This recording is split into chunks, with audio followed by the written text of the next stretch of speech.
In the 1930s, as part of the New Deal, the U.S. government hired unemployed writers to interview older Americans and record their life stories. Today's guest examines those stories to investigate the sources of meaning, happiness, and hardship in the lives of everyday Americans. One theme to emerge is the central role of work as a source of meaning for many people. Another theme is that men and women differ in how they find meaning in their lives and in the sources of hardship that they experience.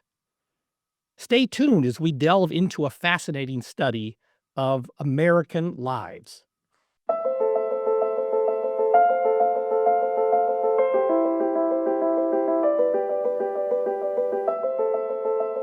Welcome to Economics Applied. I'm Stephen Davis, Senior Fellow at the Hoover Institution and host of the show. Our guest is Stelios Michalopoulos, Eastman Professor of Political Economy in the Department of Economics at Brown University. He's an imaginative scholar who works at the intersection of political economy and culture. He has conducted research on folklore, movies, the origins of ethnic diversity, the effects of colonial and pre-colonial institutions on economic development in Africa, and much more. Welcome, Stelios. Glad to be here, Stephen. Thank you so much. By the way, I should note my own connection to Brown University. Back in the day, that's where I earned my PhD. You were probably romping around in kindergarten about that time. But I'm delighted that Brown continues to attract outstanding social scientists to its faculty in economics. Thank you, Stephen. First, tell us about this American Life Histories project that happened in the late 1930s and the narratives that emerged from this project, because they serve as the raw material for your study. It is then that we start also talking to Hans-Joachim Both, our friend and co-author now in this project, that we come to realize that there is this compilation of life histories from the Federal Writers Project that the Congress of Library has digitized and made available on its website. Roughly about 3,000 stories, documents, which then, it kind of link up our interesting, okay, now let's forget the diaries and let's actually launch onto those life histories that come more or less from the same time period. They are collected around 1938 to 1940. The goal of this project is basically, on the one hand, to give jobs to literate Americans. So this is part of the WPA, basically the New Deal agency that gives jobs to unemployed. And many of the projects at this point in time are geared towards blue-collar workers.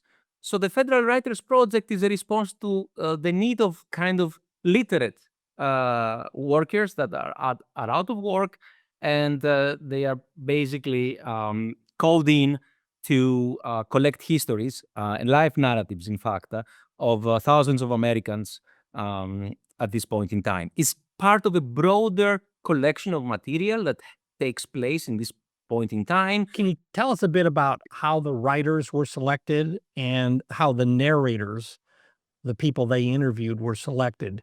Obviously, if we're going to draw some broad conclusions from your study, we want to know something about the selection process into the data set, so to speak, and the extent to which it is or isn't representative of everyday Americans at that time in history. That's right. So let's start with the first one.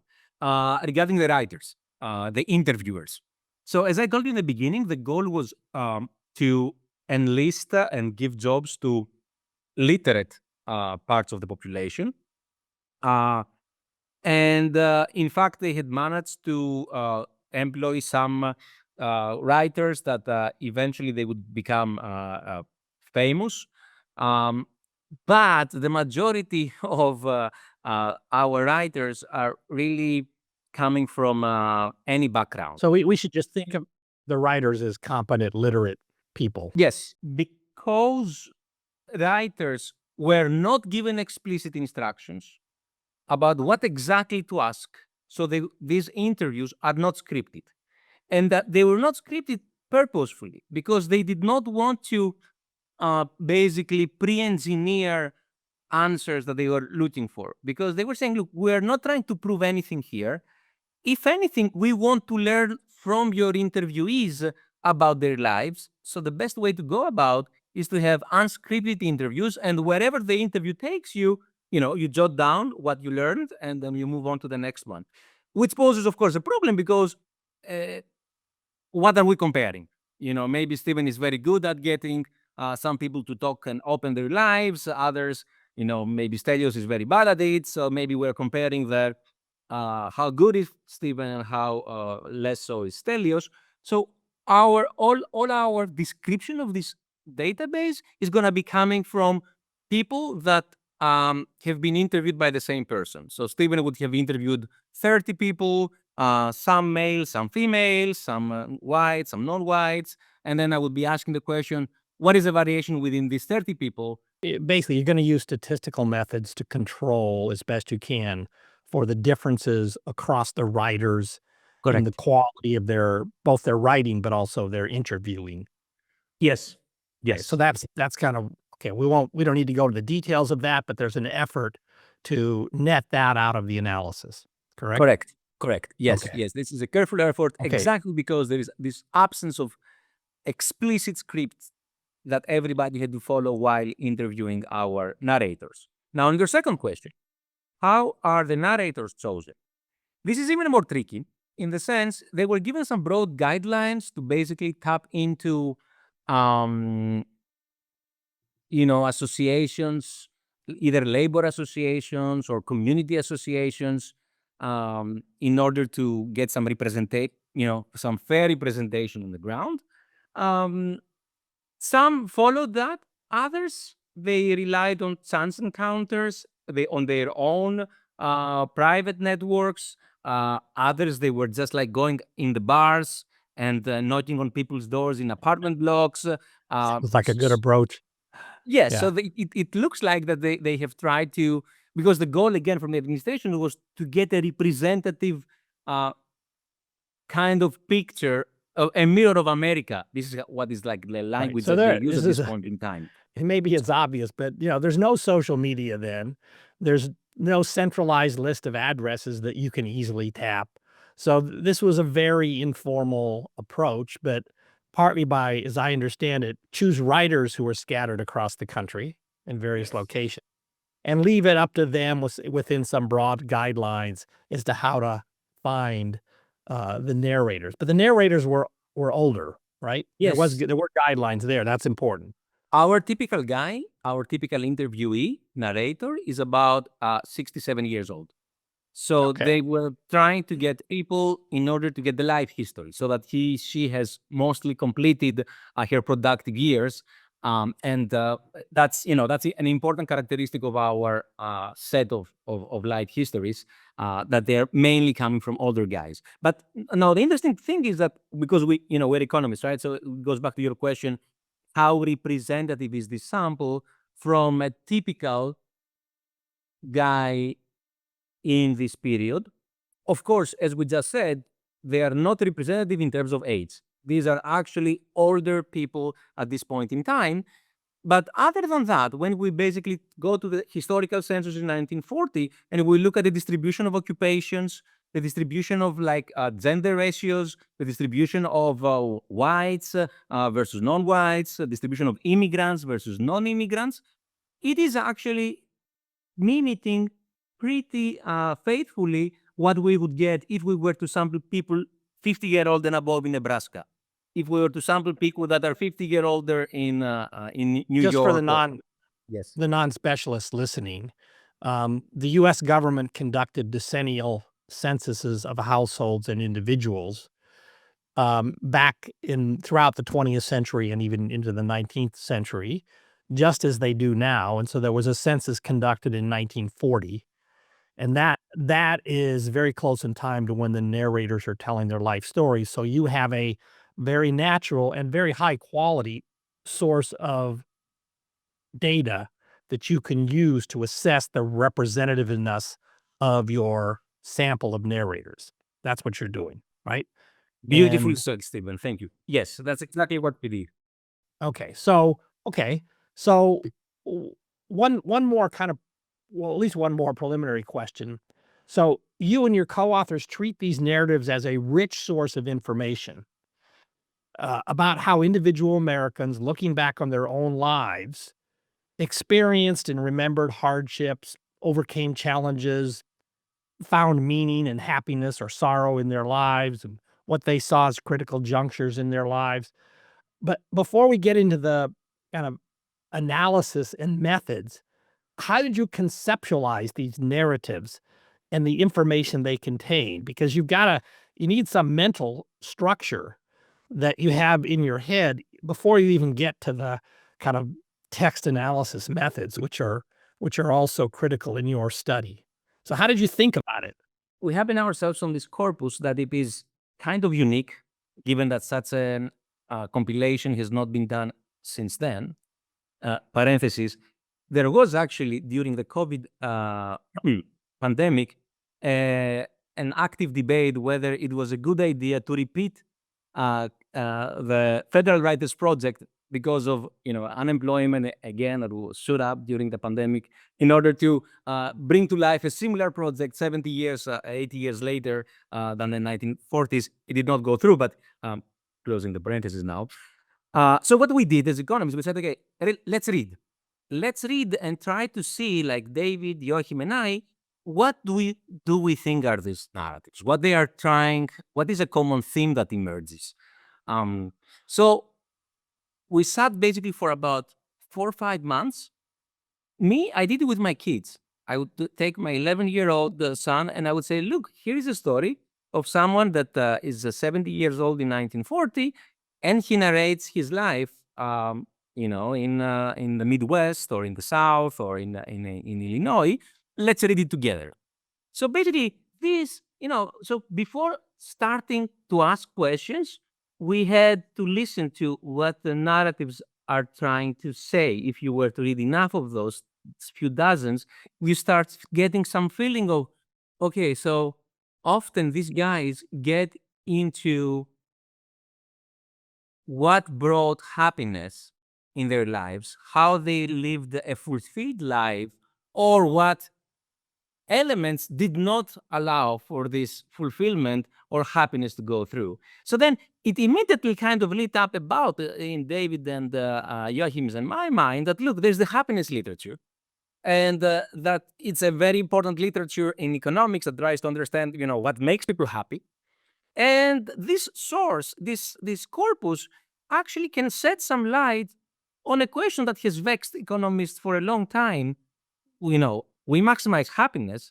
That's kind of how we introduce our 101 economics to our students, but we never exactly know what is that. We can write it down in mathematical form and assign to Greek letters a given meaning.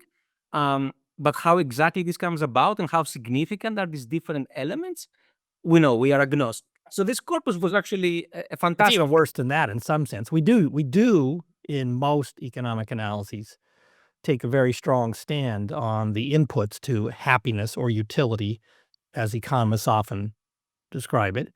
And it's typically defined in terms of consumption of material goods and services and leisure. And that's a pretty narrow view of the sources of meaning and happiness and satisfaction in life. It's perfectly useful and adequate, I think, for many economic analyses.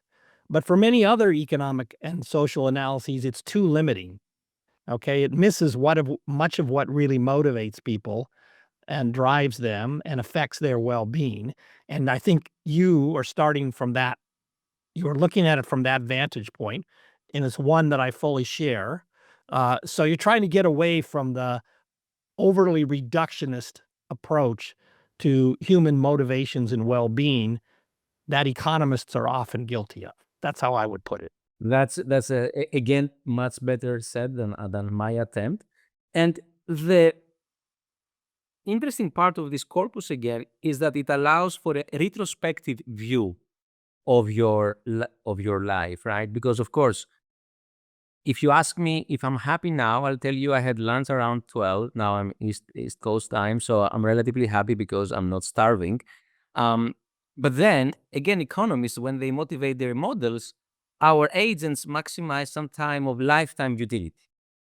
It's not that I maximize my utility for the next 24 hours, but I take a very long view of my life and then I act accordingly and then I do what I'm supposed to do. So these narratives actually map exactly into that. Now, after your lifetime utility has materialized, what were the sources of satisfaction or absence of it that, kind of mm, gave meaning or not into your life path. So that's one important thing to keep in mind. Your attention to critical junctures in your study is something that emerged from your just reading these things and seeing how Yes. people conceive of their own life stories. Yes. And then we said, okay, we had enough. We worked for 5 months. We read a lot.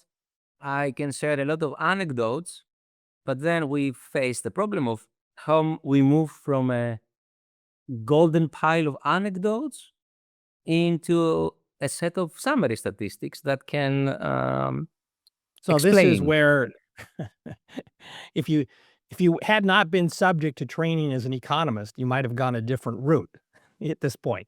Because life narratives have been used in social sciences previously. There's a famous set of slave narratives that are the subject of analysis in economic history and maybe other fields as well. But I think the more typical approach was some expert in an area reads 50 to 100 of these, works very closely, works hard to extract the central messages, and then writes their own summary of it. Okay? So that's an approach that's been used in the social sciences for a long time. But you, burdened by your training as an economist, I presume, say, well, but wait a minute. That's got a lot of problems. It's too subjective. It's too subject to selectivity of interpretation by the author, and it's not scalable, and it's not easily replicated. So these are all the things an economist would say if you gave that type of analysis in an economic seminar. And so you went a different direction, right? Have I got it right? You got this perfectly right.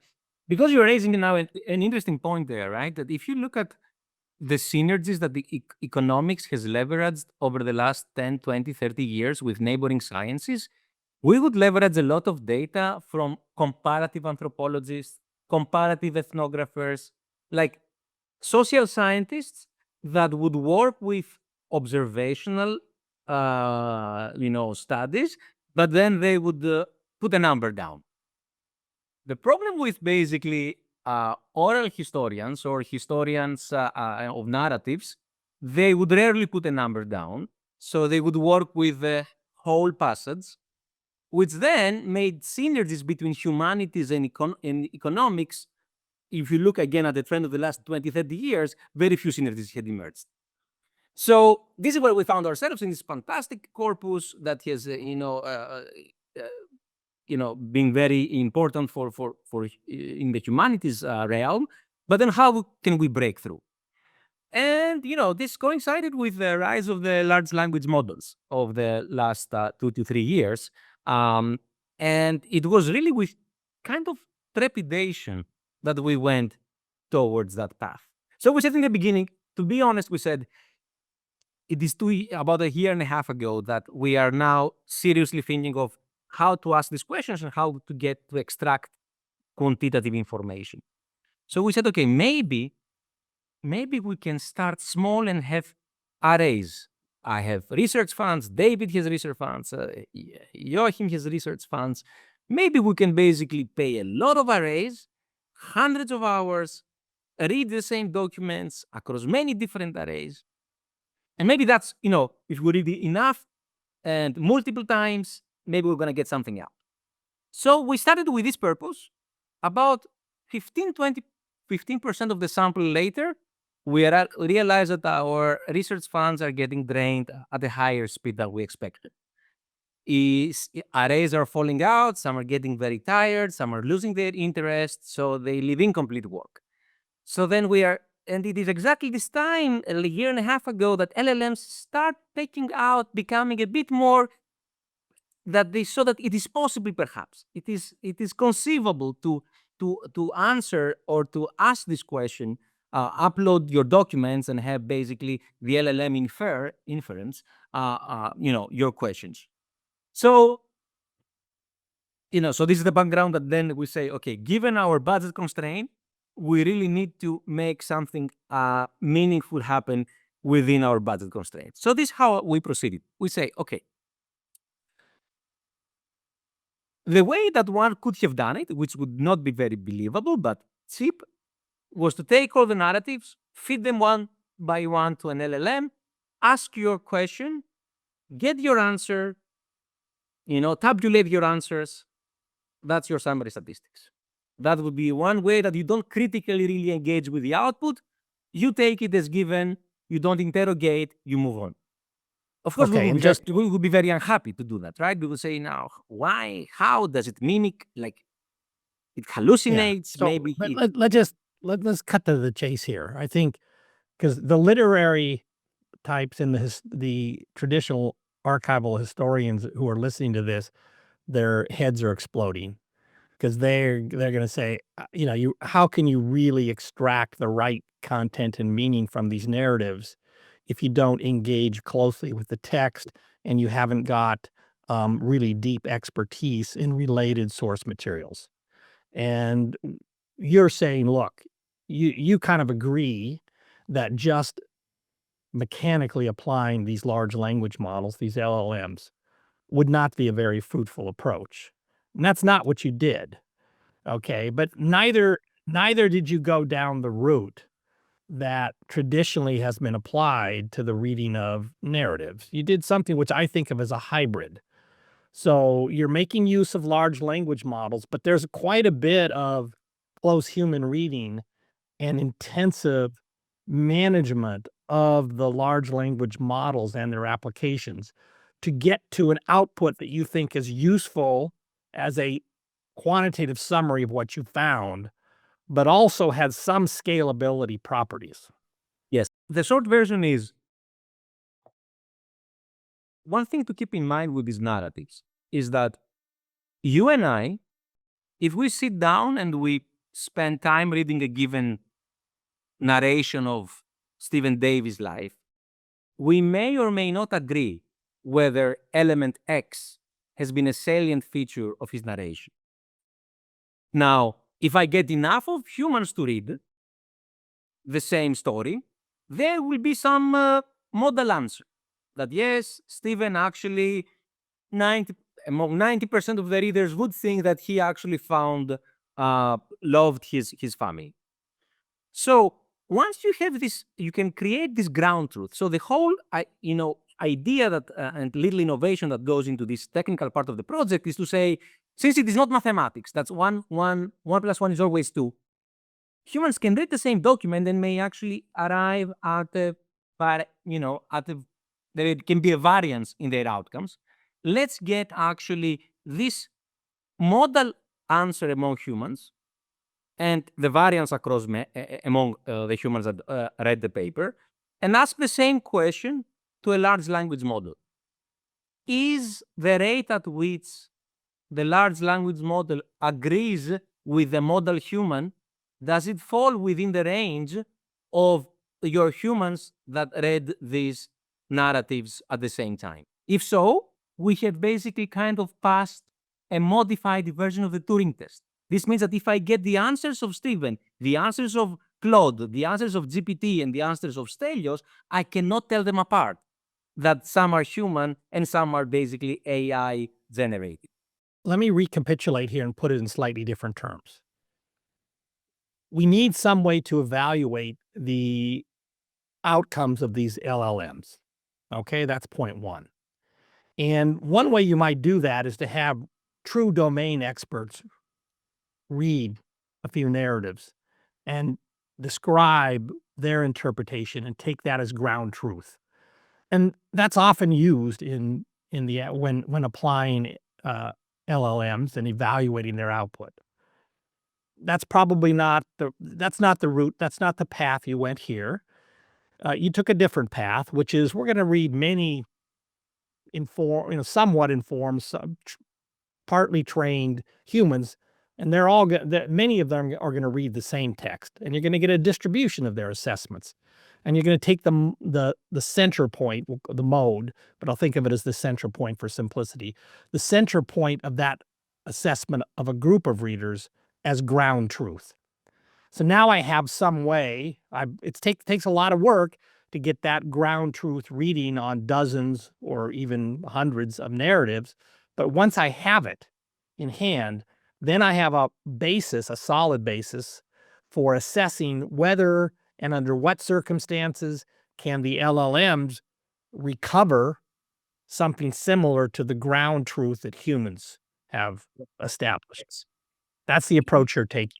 Important thing in what you mentioned here, Stephen, is that even if we were to get experts, the key idea here is that you need multiple experts, because we don't believe that there is a single expert that possesses the whole knowledge.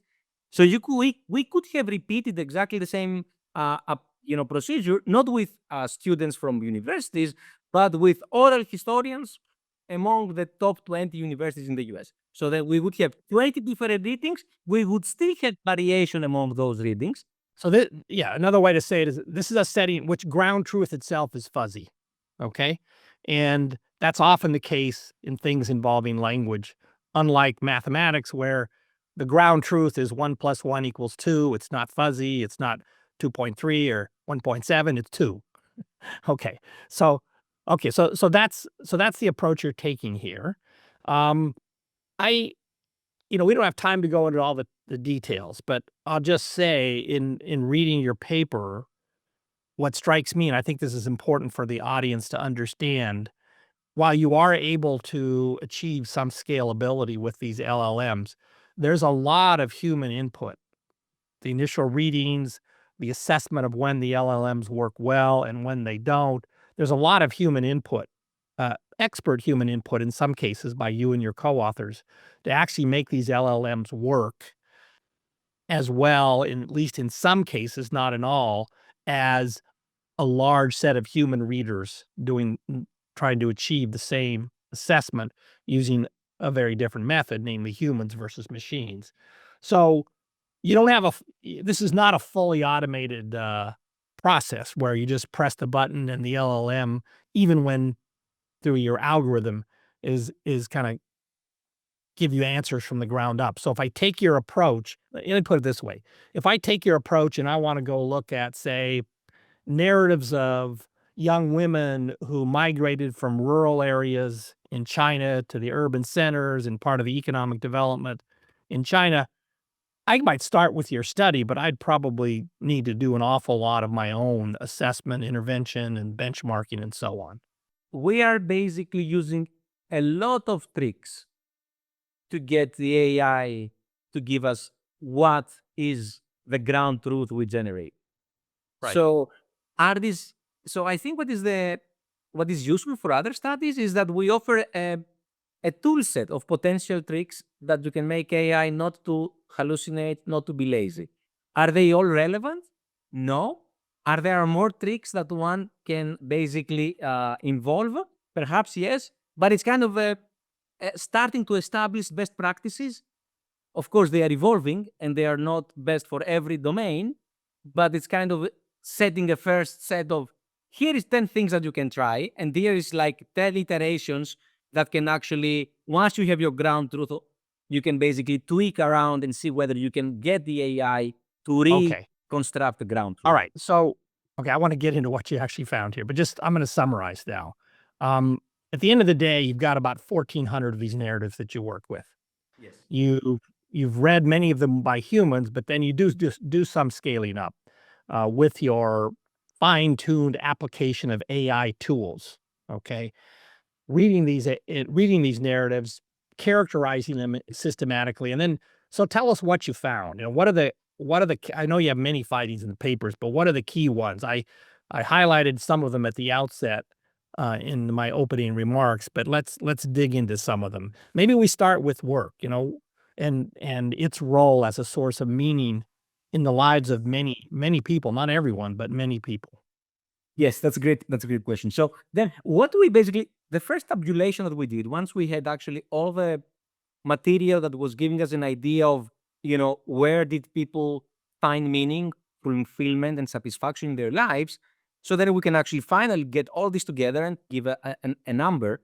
And what struck us is that the number one for roughly half of our sample of the 1,400 individuals is really work, the single most important source of life satisfaction, followed by family, followed by community, and then a bunch of smaller items that fill up the stories. This was really kind of striking because if you go back into a typical economics setting, work is only there to fulfill some primitive needs of eating and having resources to do And back something. back to consumption and leisure. Yes, and Care then you about really consumption and leisure, and time spent working is a bad because it means exactly less you leisure. sacrifice your leisure, and that's Okay. kind of All right. that's kind So, of like but cognitively then, dissonant for an economist to look at this. That actually yeah, these but guys, drill yes, down for me. What is sure. it about work that provides meaning and satisfaction to many people, in addition to just the material benefits that flow from work? That's obvious. Great, And great question. that's what economists capture. But Yes. what beyond that, why is work an important source of meaning and happiness and even fulfillment, I would say, for So many which people? Break it down. okay, so here's various sources. One set of our narrators are guys that or women that basically made their hobby their work. So these are guys that they You and were me. You and me. perhaps it is one of us there, right? That basically it is guys that, like there is a guy that basically describes him collecting scrap metal when he was young and trying around to make the metal, useful in some functions at his house.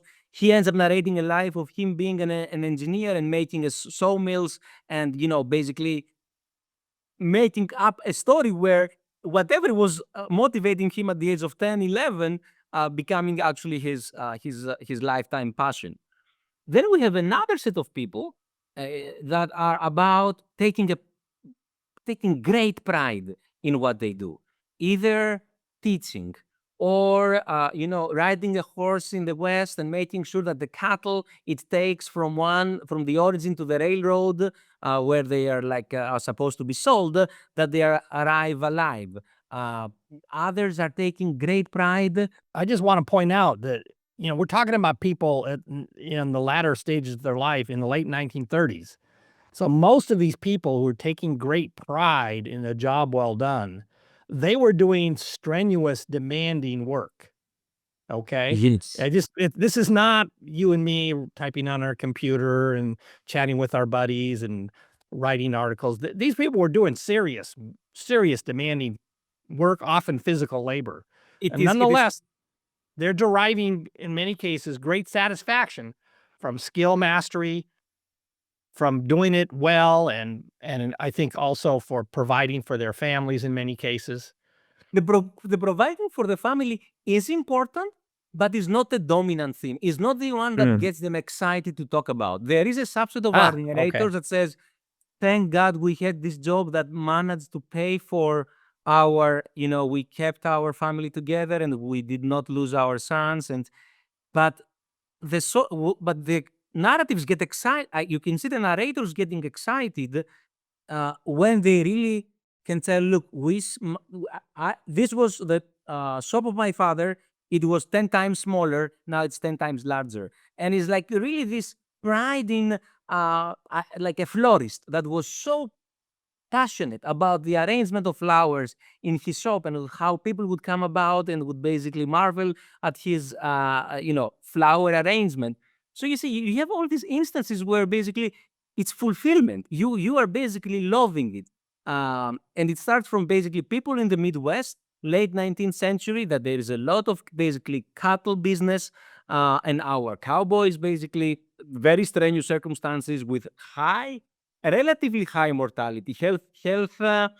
Accidents are not uncommon, falling from the horses and breaking your back. And it's not exactly as you say, zooming and having a nice conversation.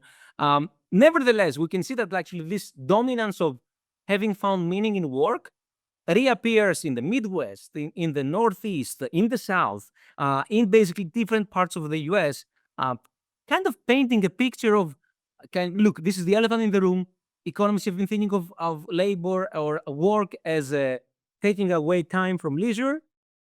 Here is a bunch of individuals narrating their lives backwards, reminding us, or perhaps making the point that, look, work has been truly by itself, beyond the sustenance that it offered, a source of utility, again, for economists, of positive Right. Well, utility and not a loss. I can't resist interjecting at this point.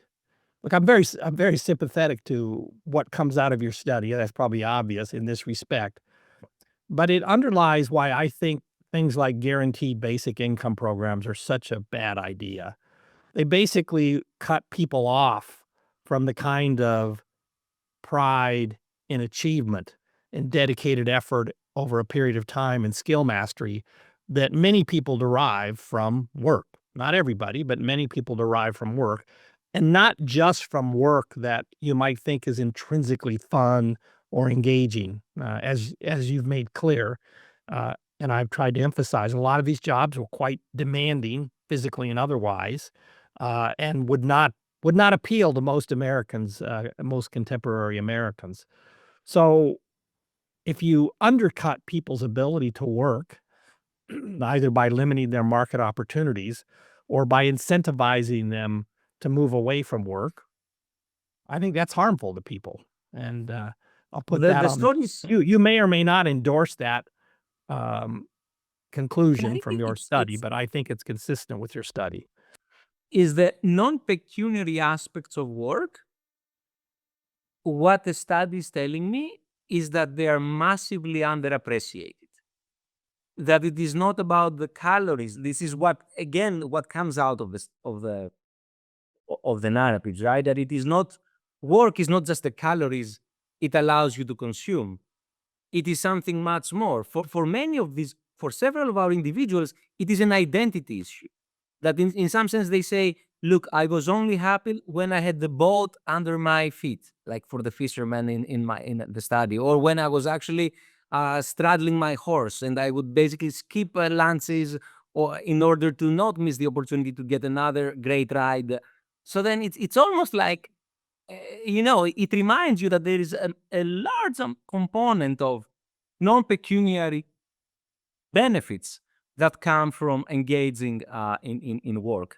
And that's what guys in 1930s are saying for their Okay, lives but lived. it seems to me it's deeper than that. It's not just non-pecuniary benefits in the sense of I've got a nice office environment and so on. It really is a source of meaning in people's lives.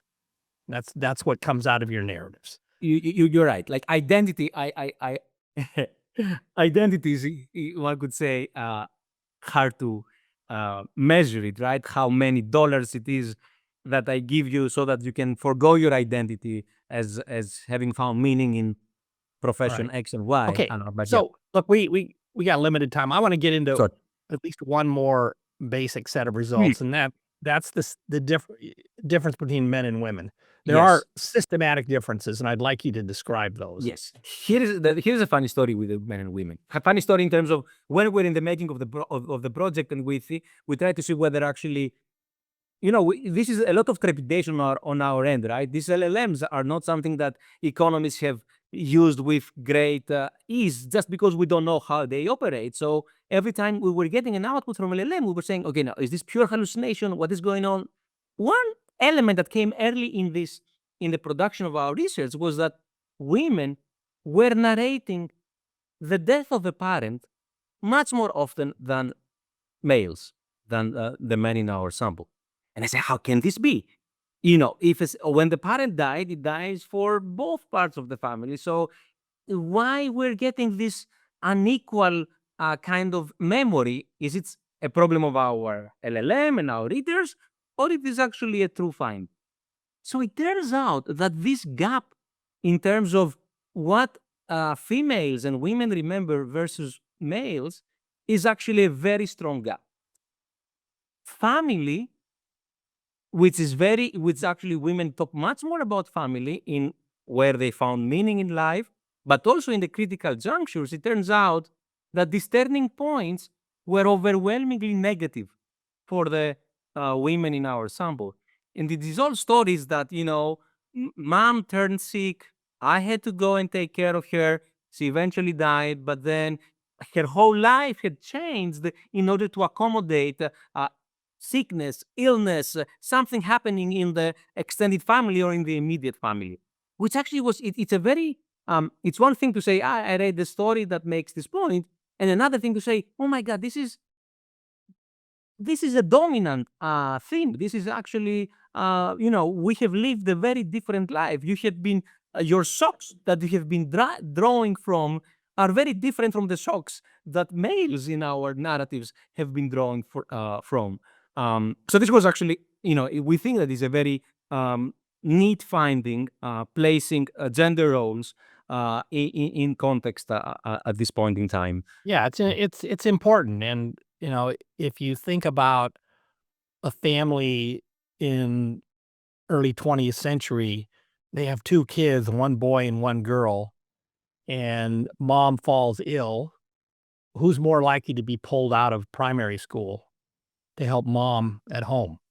It's probably going to be the girl for a number of reasons, including that her future labor market opportunities are probably an expectation more modest than that of her brother, other things equal.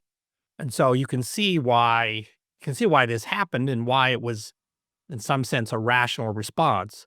And this was, again, for our younger viewers, there wasn't much of a social safety net back then. There was essentially none or close to none provided by the government, some local government, a lot of charities, but there was much more when someone at home, a parent, fell on hard times and required attentive care during the day. It came from often a daughter. And many of these critical junctures you talk about, not all of them, are of that character. I was loving school, but in fourth grade, I had to stop because mom fell ill and I had to stay home and take care of mom. I was And yanked out. Yes, yes, I was that's on, it. 10 years later, mom passed away, but by then, it was too late to go back to school, that kind of thing. So this is a dominant theme, and particularly if you try to understand their role, it almost becomes clear that the keepers of the king have have a very strong female presence, and it's not at all, shared equally. So at the same time that the males would talk about positively about relocations and moving around and hitting the West, and it is exactly at the same time that females would basically be collecting the negative aspects of the husband left. And the husband left would be a story of a husband that moved from basically the Northeast to the Midwest. And maybe he is the guy that he's enjoying, finding horses and, becoming a cowboy. And at the same time, we have the female left behind that just narrates that the husband left and she has to rear the children that are left behind. So it's a very kind of captivating narratives that also tell you about the inequality in the gender roles of this era. There's one more finding in your study that I was struck by. I want to mention it briefly, and that is the um, connection between migration and life satisfaction.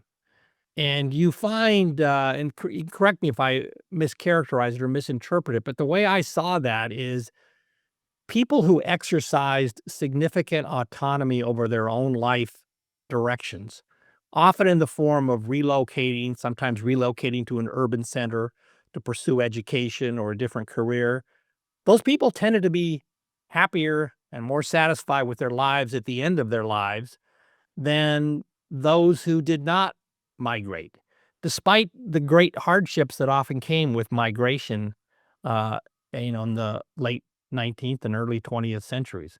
So could you just comment if I got it right, and can you comment on that? Indeed, you are right. It came out kind of very saliently in the summary statistics and comparing those who ever moved in their lives to those that they actually changed states or counties. We only have theories. We're trying to try to dig into why this happened, um why movers on average they seem to be more satisfied, like have, and it could be there are various, again, I don't have a good hands there. It could be that they have just experienced more things, and experiencing more things allows you to have a more captivating narrative. That might be, but I have a different theory. So Please. your theory can be evaluated. Your theory suggests people who just grew up in urban areas are going to be happier because, especially in the late 19th and early 20th century, the opportunities for variety of experiences were vastly greater in urban centers. So that's a testable proposition. The best of one, yeah. And I have a different theory, Tell me. which is people are more satisfied at the end of their lives when they felt like they were the captains of their lives. And that involves exercising significant autonomy over at critical junctures in your life and how you're going to pursue it. So that's my theory. And that's a testable one too, to some extent, because you can try to assess, well, why are they migrating? Are they migrating in response to some family demands or hardships? Or are they migrating to pursue opportunity or some kind of dream? So I'd be quite curious. I think there's something about captaining your own life that brings satisfaction. So that's my theory. I'm putting it on the table, and I hope you can come back with the answer. It's very likely that there is something to that. We need to think how to operationalize this in our context. As an economist, I still think that a larger choice set, then it's gonna make you, in some sense, having better choices, which would map into better outcomes. And if you just think of locations that you have crossed as a larger choice set, I understand that sometimes this is not necessarily larger. If you find yourself in Kansas in 1870, I don't mean to dismiss that view. I'm pretty sure there's something to it. That's kind of how I think about things I pursue in my own life, and it's also how many of us think about the way we raise our children. We want to expose them to many different experiences and right, stimuli social and and cultural forces because we do implicitly or explicitly assign value to that kind of breadth and diversity of experiences and thinking and culture and so on. So I think that's definitely, but I think there's probably something to both of them. Look, we're coming up against our shutdown time here. Is there anything else you want to put on the table before we wrap up? the takeaway of this study, I think, is that one of the main takeaways is that work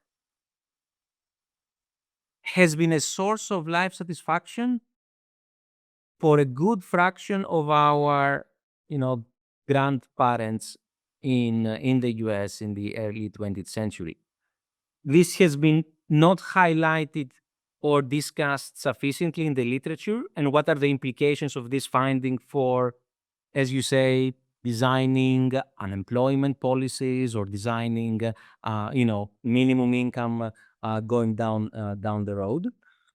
I also think that our apparatus, our toolbox, and this modified Turing test will allow us to build more synergies between the breadth of material that sits on the humanities side and how economists can actually leverage this material to learn about, life experiences, what gave meaning, what gave identity, what were the various the counterfactuals. This is the funny thing that economists actually talk a lot about counterfactuals, which we never observe.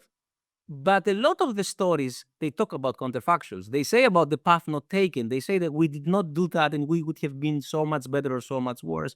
So I think that building this bridge between humanities and economics with the help of AI and human input can actually expand massively the insights that we can leverage. Yeah, I agree with that. I mean, there's just such an abundance of information that is sitting in text-based sources. I've used newspapers and other sources intensively to extract information. You're taking a even more richer, more variegated source of text about people's lives and extracting insights from that. And to the extent we can scale that up and replicate it and make it transparent, I think there's tremendous scientific value in doing that, and I'm glad to see you pushing in that direction. I want to tell the audience we've only scratched the surface of what's in your paper, both in terms of the methodology and in terms of the results that come out. So anyone who's interested, I encourage them to take a look.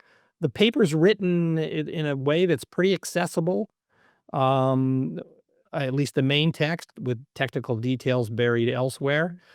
So even if you're not on top of large language models and text analytic methods, you can get the basic idea of what's happening from reading the paper. And then you might want to make a decision if you're a social scientist or a budding social scientist as to whether you want to invest some effort into learning how to exercise these tools in a sophisticated way. So hopefully you'll get a bunch of grad students at Brown and elsewhere who are kind of going down this path as well. But I think it's great work. Stephen, thank you so much. Okay, so by the way, we have a new sign off on this show now, which is here it is: live long and fork lightning. And this is I'm borrowing here from Star Trek, Dylan Thomas, and David Deming. And if you want to know exactly what this comes from, you got to watch the last part of the previous episode in which I interviewed David Deming. Okay, so that's a little tease, but basically it means the live long part's obvious. The fork lightning part is go off and do great things with your specialized knowledge and insight and change the world in a positive way. That's the forking of the lightning. David explains it better than I just did, but it comes from a poem by Dylan Thomas that he really likes. So there it is. Live long, fork lightning, so that at the end of your lives, when you're narrating it, you can look back with great satisfaction. All right. Stephen, a pleasure. All right. Take care. Bye-bye.